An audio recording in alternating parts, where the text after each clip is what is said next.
I'll be doing at Mississippi State.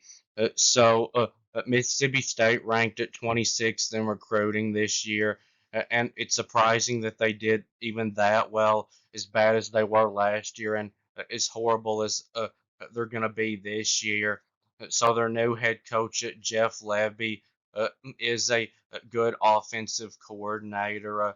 He did a good job with my team. Ole Miss as their offensive coordinator for a few years, and then he did an amazing job as the offensive coordinator at Oklahoma last year with Dylan Gabriel. He turned him into an elite quarterback, and he's now the Heisman favorite going into this season. And I hope I'm wrong about this, being an Ole Miss fan, but I'm afraid he could be the right coach for them to get them back to being an okay football program again. Now, Mississippi State's never going to be a program that's going to compete for national titles, but it's possible if they could get the right coach in there that they could get back to consistently going to bowl games again. But that's not happening this year. They don't have the roster. They lose nearly everybody from last year's roster, and they didn't do a very good job in the transfer portal. I'm going to talk some about the roster, and then I'll go through the schedule game by game and give you a predicted winner and loser for each game. Starting on the offensive side, they were horrible here last year, and as horrible as they were, it makes sense just having a coach like Jeff Levy there now, even though the roster isn't very good, to expect them to be a little bit improved, uh, even though they're not going to be a very good offense. Uh, because they don't even have to do much to improve on last year's offense. They averaged less than 20 points a game last year. At quarterback, Will Rogers is transferred out. It was a 3-year starter for them. And I've said before that I think he's an overrated quarterback, and I don't think he's going to play in the NFL. But for Mississippi State, he was probably the second best quarterback they've ever had, except for Dak Prescott. So they did get a decent transfer quarterback. They bring in Blake Shapen from Baylor. So he started 21 college games, and he started 8 games for Baylor last year, and had in that 2,188 yards and completed 61.7% of his passes and threw 13 touchdown passes and averaged 7.3 yards a throw. And at wide receiver, they're not very good overall. They did bring in one good receiver from UTEP, Kelly Akamarie, whatever his name is. And He had last year 1,033 yards on 48 catches and had 7 touchdowns and averaged a really impressive 21.5 yards a catch and had 6 games of over 100 yards receiving last year. But other than him, they don't really have anyone proven at wide receiver. And like I've said many times, you've got to have more than one good receiver to have a strong passing game. And At running back, they lose their only good running back from these past couple of seasons, Woody Marks, who transferred out to USC. So they bring in a transfer running back from Utah State. His name is Davin Booth. He'll probably be the starting running back. He had last season 805 rushing yards on 120 carries and 6 touchdowns, averaging 6.7 yards a carry, and had 3 games of over 100 rushing yards. So on the offensive line, this is what I think is going to stop Mississippi State from even having an average offense this year. Their offensive line, I think, is going to be horrible. They lose all 5 starters, and they don't have much experience or talent on the offensive line. And when the offensive line struggles, the offense usually struggles, especially when you're playing in the SEC. So now on the defensive side, Mississippi State's defense was actually pretty average last year, but they're going to be horrible this year. I think this could be the SEC's worst defense this year, at least the second worst. Only Vanderbilt might be worse than theirs is going to be. So they've got two starters returning on the defensive side only. They only have one starter returning in their whole front seven, a defensive lineman, but he's not that good. Their front seven is going to be horrible this year. Not much talent or experience. They're not going to be able to stop the run, and that does not go well when you're in the SEC if you can't stop the run because there's a lot of running the football. So in the secondary, they do have a few good players here. They returned safety Corey Ellington, who's a pretty good player. He had last season 66 tackles and two sacks and two pass breakups and a forced fumble. And they bring in a transfer cornerback from Memphis who's a pretty good player, Diego Brumfield, who had last season 42 tackles and 10 pass breakups and a forced fumble. And then on special teams, they're not very good overall. Their kicker returns, but their punter is gone. So now moving on to the predictions. They start the year against Eastern Kentucky. This will be an easy win because it's an FCS team. But then they play on the road at Arizona State. This is an interesting game because it's two of the worst teams in the whole Power Four going against each other. It'll probably be a close game because of that. And so I actually think that Arizona State wins this game.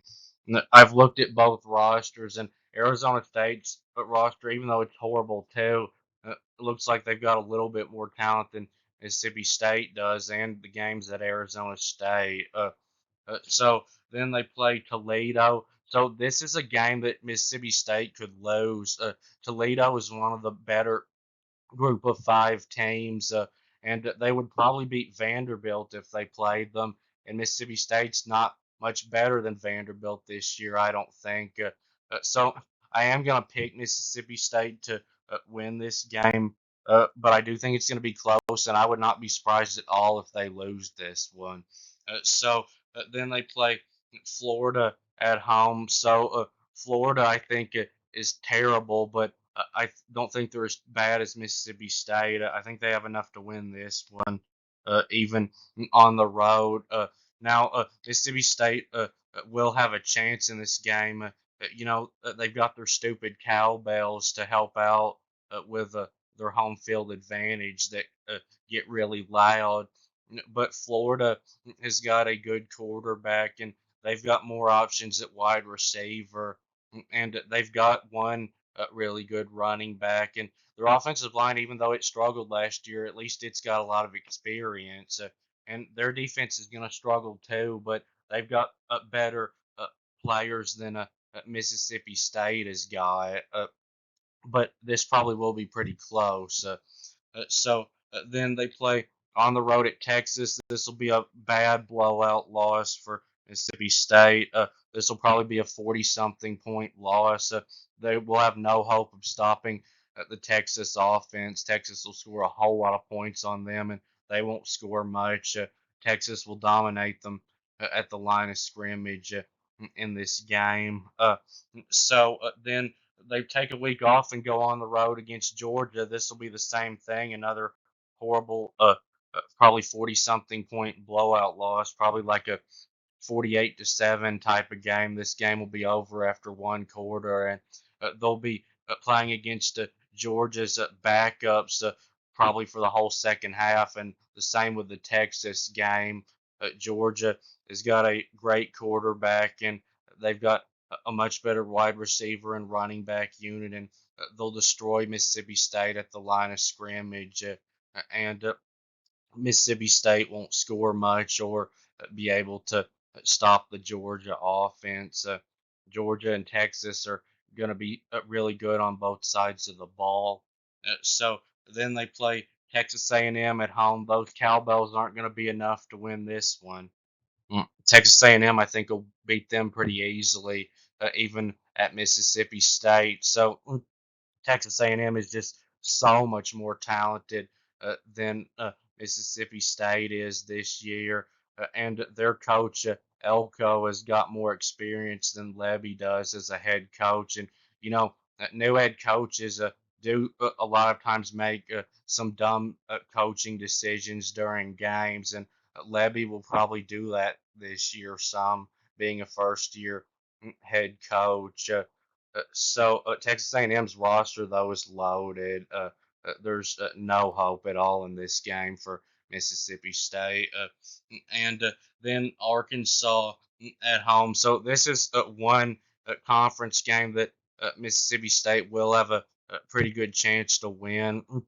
Arkansas is not very good either, and this game being at home, the stupid cowbells could be enough to give Mississippi State that win, but I don't think it's going to be enough. I still think Arkansas is the better team and will win a close one. They've got not much talent on their team compared to most SEC teams, but they've got more than Mississippi State does, and they're a little better at the line of scrimmage. Then they play Massachusetts. This should be a easy win for Mississippi State. Then they play on the road at Tennessee. This will be a 20 something point loss, probably. Tennessee is going to have too much offense to stop. And Mississippi State won't score much in this game. Tennessee's defensive line is going to be so good, and they'll destroy the Mississippi State offensive line. Then they play Missouri at home after getting a week off. Too much offense for those cowbells to do them any good in this game. Uh, they'll probably get blown out. Missouri will score a ton of points in this game, and Mississippi State may score a little bit because Missouri isn't going to have a great defense, but Mississippi State doesn't have the type of offense to keep up with an elite offense like Missouri is going to have.